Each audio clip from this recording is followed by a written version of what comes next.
Oh, say can you see berry? Hello, friends. This is a sea berry I'm propagating. So, crazy gray leaves, nice long thin. It's got some little thorns on it. That's a young one. Here's an older one. Let's get this big guy. Oh, girl, actually, this is a girl one. So, weird things about this plant. It has a male and a female plant. Ginkgo has that too. Some more of the ancient plants often do. It's nitrogen fixing, and it was grown from just a little stick. It's doing great. So I'm also trying to grow these by seed, and they're out in the cold barn right now. And as soon as it starts warming up, we'll see if we can start getting those to germinate. Yeah, this has been a little finicky to grow. So if I wanted to make more, what I would do is cut it. See, I got these branches coming out the side. I'd cut just beneath those at an angle, and I would take all of the leaves off until just the top cluster, and then I would trim those back. I would stick it in a small pot like this with a lot of water. Make sure it stays plenty moist. Put a cover over it. Put a humidity dome over the top, like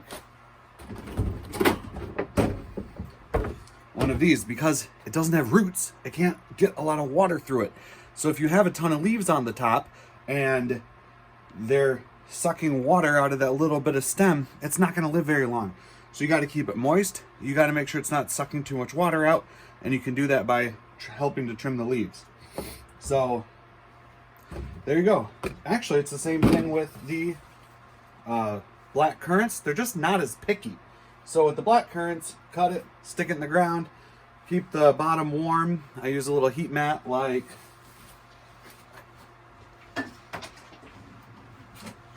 this. This is a VIVOSUN. I got it on Amazon. They were not expensive. That one's a year old. It's doing great.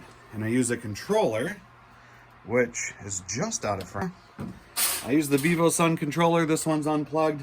I can actually split it. This can handle a lot more output than this mat, which is just 25 watts. So that's how I start sea berry. Also how I start black currants. Okay. What's the easiest way to propagate plants for free? Do it outside. Okay, next step.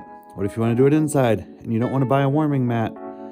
You could just put them in a sunbeam. Sunbeam. Usually my dog is laying right here. What else can you do? If you want to level up your propagation game and do it inside, get one of these trays. They're really cheap. Well, this is actually a nice tray with a cheap cover on it. You can get these at like any store. I got a little dirt in there, potting soil. If you want to level it up even more, get a taller top. Nice. Then your plants can get taller and still be covered. Put that in the sunbeam. Keep it cheap. You want to get fancy? Hey, look. There's something growing in there. How cool is that? Can you see? Little green thing. I don't know what it is. All right, heat mat. I'll put a link below. This one's only 20 watts. Not a lot to run. So there you go. Now the roots are warm and the shoots are a little colder than the roots. Propagating plants really like that. I don't know why. Probably simulates nature. If you're starting seeds, unless you have tomatoes or peppers, probably don't need that. But if you have tomatoes, peppers, a bunch of perennial trees or bushes, you might consider getting one. What if you don't want to buy lights? Put it in a window. What if you don't have a window? Well, you can get lights. I have 3 different lights over here. My first year, I started with these. These are just shop lights from a local big box store. So 2 of these was more than enough for microgreens. To get my nursery starts going, I upgraded. This is actually just a single grow light. So top shelf, is kind of my sprouting lower light area. And so I have 2 shop lights and a regular grow light. Prices change.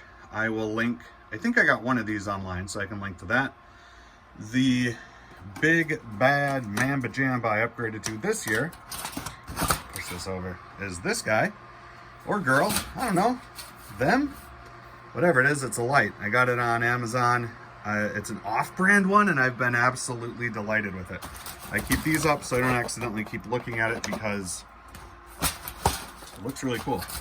Also, any heat it gives off is going to go up into my plants above it. I showed you the heat mat. I had a friend who had a lizard get cooked on its heat mat. Like, that was a heat rock, but not a heat mat. So I use a controller to make sure the temperature's right. For my perennials, I set it to 75 degrees normally. Some of them like it a little warmer, some like it a little colder. Your mileage may vary.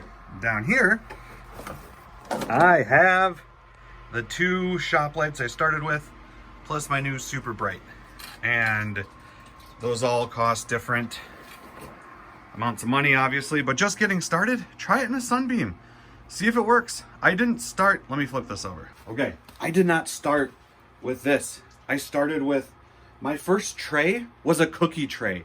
I grew microgreens in, and my wife didn't like that. So I got some cheap plastic ones, and just over the years, I've been upgrading. I love things that are done on a shoestring budget. You don't need this. Frankly, I probably don't need this. I just like it. So there you go, a couple perspectives. The beginner level, sunbeam, cookie tray, seeds. Beginner level. Next level would be a tray with a cover and a sunbeam. Level after that is heat pad and heat controller. Don't need the sunbeam if you do that. And then the final step would be adding your own lights. I'm planning on getting everything outside next year and not needing much indoor or any indoor space. So we'll see how all that goes.